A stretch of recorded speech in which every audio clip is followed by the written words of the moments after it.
And sometimes, you know, the Dredge players or the Reanimator players are able to take advantage of that. And the last player that we have in attendance, and he's probably going to be mad that I brought him up last, so hopefully he doesn't watch the re-recording of this. Brian Kibler, scarf and all. It's not cold outside. It's actually fairly warm and outside. it's not cold in here, so he's just making a fashion statement, as only he can. Playing the Black-Green Predator Ooze deck. Something that he brought to the table when we were at Star City Games Invitational in Los Angeles back in December.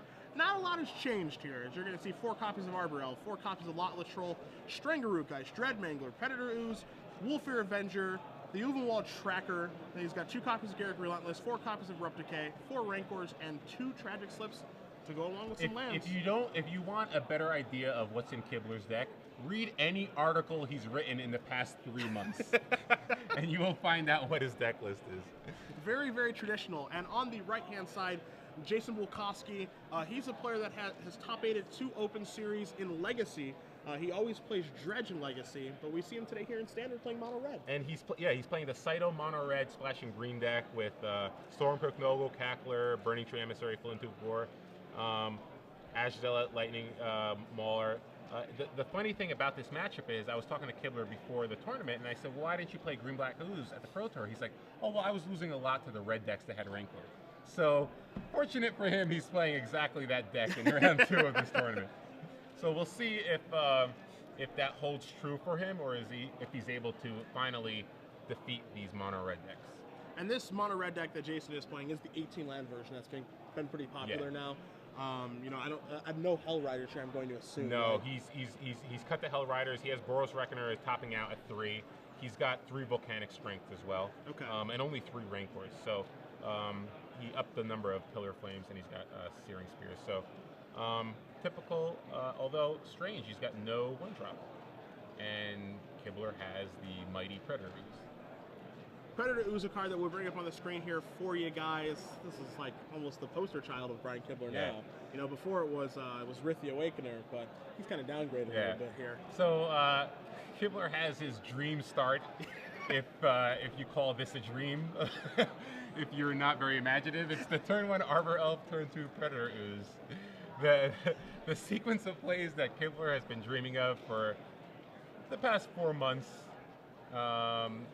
I'm not quite sure how good this is in this matchup. You know, I'm sure it's a great blocker, and along with Strangaroo Geist, it's a pretty solid attacker as well.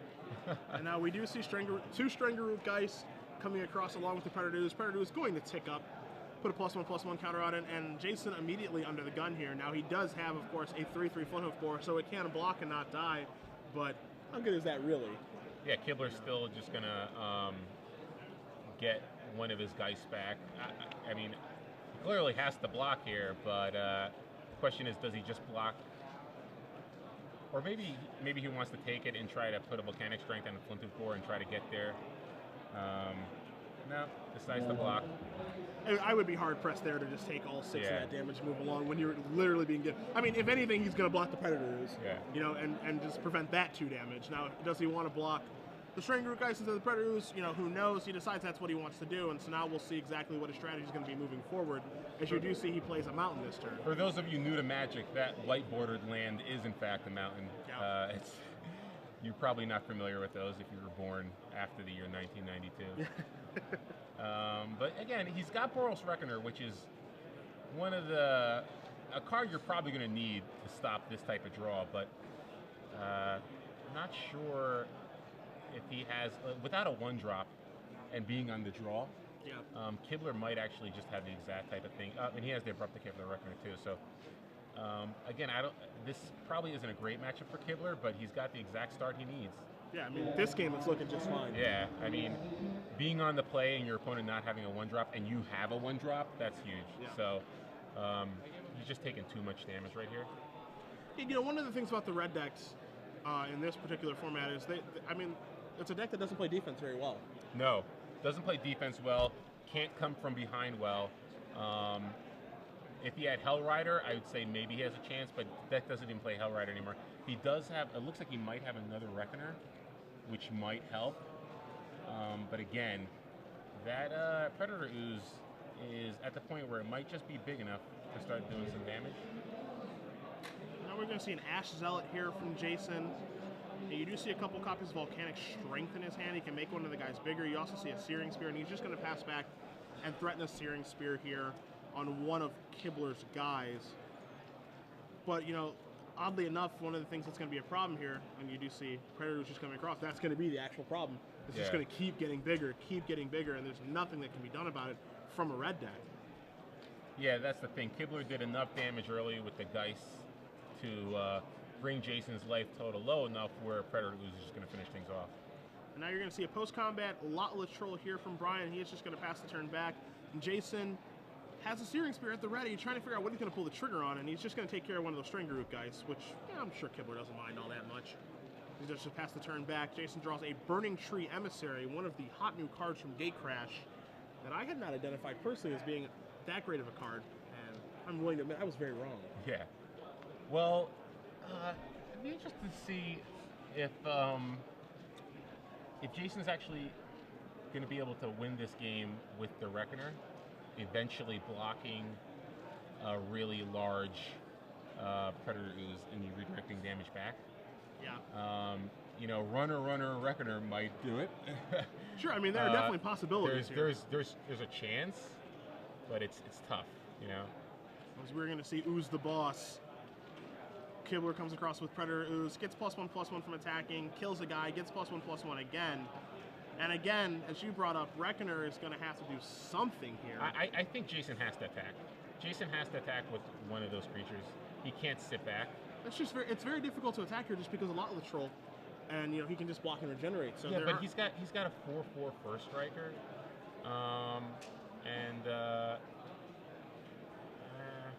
Yeah, I guess there's really not much.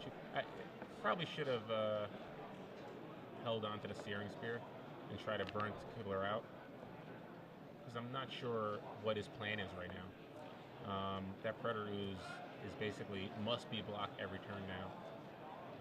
He is in the quote-unquote abyss, as it were.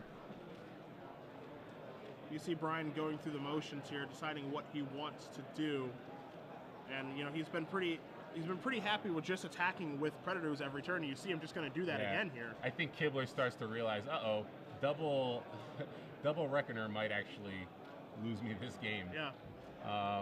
But again, you know, if Jason had the Searing Spear in his hand, it would have been so much better. So does he redirect 7 damage back to Kibler, or? Yeah, there's probably going to be some number of damage redirections. We do see a Stromkirk Noble here. Now, you know, the thing for Jason here is that he does have chump blockers for days. You know, but he still needs another Reckoner, and he already drew 2. Yeah, so. yeah, it definitely doesn't revolve around more Reckoners. And Kibler needs to draw no removal spells whatsoever. Yes. So, again, Jason has outs, but, you know, and the fact that Kibler just keeps drawing land is certainly helping his cause, but he's going to need a Reckoner in the next 2 draw steps here. Jason takes a draw step. That is a basic mountain. As far as removal is concerned here for Brian, just so that you guys do know at home, he does have 4 copies of Abrupt Decay. 1 has already been used. Does have 2 copies of Garruk Relentless for the fight ability. Does have 3 Wall Trackers, which is a slow removal spell, but nonetheless it does count.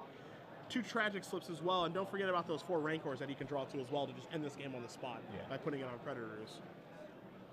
And, okay, so he decides to attack with everything, which is the correct play, because now even a top deck Reckoner won't do it. Yep. You see everybody getting in here. You see a Tragic Slip. That's going to bite the dust. And Rakdos Cackler is not going to do it, believe it or not. So Brian Kibler is going to be up a game here with his green-black Ooze deck. A matchup that's probably not that great for him, as you mentioned, you know, him being under the gun, but if he's able to get a turn 2 Predatory Ooze out and start the beatdowns, then it's actually very, very hard for Jason to win. And I think that match also showed you how good Boros Reckoner is, because despite that star from Kibler, had Jason drawn, you know, a 3rd Reckoner, he probably wins that game. Yeah. So pretty remarkable just how powerful that card is. Yeah, it's a pretty good Magic card. Yeah. I would say, overall. One of the better Magic cards they've printed recently. Taking a look at Jason's sideboard, I know you do have it in front of him. I think, you know, step 1 is obviously going to be on the play and have an aggressive start, which he's going to have the opportunity to do this go-around. But what can he bring in to help him? Yeah, I think Volcanic Strength is definitely coming out. He's got Domery Raid, which I'm not sure you want, considering Kibler has his own. He wants his creatures to fight. Yep. He's got Ovenville Tracker. I'm not sure you want to bring in a card that just basically fights. Sure. He has Mizium Mortars, which I could see coming in. Gorklan Rampager, seems interesting. Skullcrack, Blasphemous Act, Hellrider, though. I don't think Skullcrack's coming in. Maybe Hellrider, maybe Mizium Mortars, maybe Rampager. But I'm not sure what he wants to cut here. It basically comes down to, like, Volcanic Strength. Maybe Pillar, because I don't think Pillar is... It kills Strangleroot Geist, but a lot of the ways that Kibler is going to beat you is with Wolves. Either Avenger or maybe Silverheart off the board if he has it, which I'm not sure. But no, it doesn't have Silverhearts this tournament. Probably, I would see just boarding out probably Volcanic Strength for maybe a Mizium Mortar, a Rampager, and maybe a Hellrider. Try to go big. Taking a look over here at Brian's sideboard, you're not going to find any Wolf or Silverhearts this weekend. This particular matchup, things that are useful is the 4th Ovenwall Tracker I could see him bringing in, additional Tragic Slip as well. He does have 2 copies of Deathrite Shaman, 2 copies of Sever the Bloodline, which are a little bit slow, but this is a matchup where you can actually 2-for-1 your opponent with it, depending on the draw. Also, it being able to take care of Boros Reckoner is pretty huge. Yeah, I think he just wants ways to kill Boros Reckoner. And besides that, he has 4 copies of Duress, which I don't find to be particularly great in this matchup, 2 copies of Triumph Ferocity, 2 copies of Appetite for Brains, and then a Tormod's Crypt. And, going back to that graveyard discussion that we had a little bit earlier, you find 2 copies of Deathrite Shaman and 1 Tormod's Crypt to be able to fight, to be able to hate against the Human Reanimator deck. So again, you find another deck here that doesn't really have a ton of hate for that kind of strategy. But unsurprising. Unsurprising, yeah. And again, with Jason on the draw and the play here, he's certainly going to be in a better position. Although I wonder why he kept his opening hand in the first game. Because in my experience with this Cyto deck, you really have to mulligan aggressively in order to have a chance in certain matchups. You don't know what Kibler's playing, so you're not sure if the Volcanic Strength's good, which it clearly ended up not being good. You don't have any 1-drop, and again, without a 1-drop, it's so hard for that deck to sort of gain any traction, especially when you're on the draw. So, wonder if maybe Jason should have mulliganed a little more aggressively in game 1. But again, he's on the play this time, so we'll see if he can turn it around. It's kind of funny to call a hand slow where his turn 2 play, traditionally, him being on the draw there, he had an Ash Elf for turn 2, and he had a Flint Hoof Boar, and he's on the draw, and to say, like, I have a turn 2 3/3 or a turn 2 2/2 with haste that can attack is slow, but it is. It is, yeah. In this format, it is slow. What happens if your opponent just has a Boros Reckoner? That sequence doesn't really matter that much. That's a wrap. Yeah. If they have a Boros Reckoner, it's over. Again, I mean, he has the Volcanic Strength, so maybe he was thinking, okay, well, I can still attack through it if he's got a mountain. I have outs, but again, without a 1-drop, the Cyto deck is a lot slower. And again, without Hellrider, you don't really have a good mid-range late game. Yep. So do you see both players laying out their hands here? Looks like you can't tell if Jason's attempting to take a mulligan yet or not, but well, he's got a 1-drop, it looks like, and he's got a mountain. Those mountains stick out like a sore thumb. Those ugly white bordered mountains. So it looks like we have a keep on both sides. They are just disgusting. As we do see a strong Kirk Noble here from Jason. We are underway here in game 2 of round 2 between Jason Bulkowski and Brian Kibler. Brian is going to come back with an Arbor Elf. You see Boros Reckoner, the draw step here for Jason. Here comes the Noble. See if Brian's going to offer up the trade. There's also taking a look at Jason's hand here, and this isn't really much of a surprise. I would. When they're playing an 18-land deck, he's only got 1 land. Yeah. Interesting here. Kibler has a chance to trade, but chooses not to. And I wonder now if Jason's going to pillar it. Oh, wow. So Jason chooses not to pillar, which is interesting because by Kibler not blocking there, it basically signals that he really wants that Arbor Elf to do something great on turn 2. But decides not to. So now he has pillar. So you see. So now at least he can. Maybe I hope he remembers that it doesn't matter. He has the pillar, so he can still kill it. But ends up 2 for 1ing himself. Well, what you're going to see here is you see Jason attack in. Brian's going to block with a Lot Troll, and now you're going to see Pillar Flame here. But again, Brian can just discard cards to make this big enough that it doesn't matter. That's the thing. And that's exactly what he does. And now Jason's facing down a 4/3 Lot Troll, and that's too big for the red deck to deal with. And so now you see Brian being on the aggressive here, sending in with the 4/3 Lot Troll. And you know, this overall, as you're going to see Garrick Relentless take care of the Rakdos Cackler, it's going to flip to Garrick the Veil Cursed. And now Jason is, you know, I don't want to pronounce a game over before it's over, but I mean, there's almost no coming back now. Why didn't Kibler play this deck at the Pro Tour? This deck looks amazing. Yeah, and now you see Ash Zealot's going to take care of the Garrick Relentless, but the damage has already been done there. Yeah. And again, you know, part of the problem for the mono red deck, again, it doesn't play defense very well, but a threat like Lot Troll, a 4/3 Regenerator, is something that this deck cannot deal with. Yeah. There is no card to do anything. As you're going to see a Predator Ooze and an Uvenwall Tracker coming to play for Brian in his second main phase. Yeah, Kibler is just going to keep flooding the board. He doesn't care what Jason does at this point. Worst card Jason could have is a Searing Spear, but Kibler might even have another creature to discard anyway. So, really good shape for Kibler. Again, great start. Not sure there's much Jason could have done this game. He could have chose to Pillar the Arbor Elf, but again, Kibler had this turn 2 Lot Troll, and he had plenty of creatures anyway. So, Kibler's pretty much in the driver's seat. Ash Zealots are going to come across here. Oh, wow. You're going to see Sever the Bloodline from Brian. Going to take care of both the Ash Zealots. He's going to come across. Predator is going to get a counter. We're going to see attack here for 4, 5, 6, 7.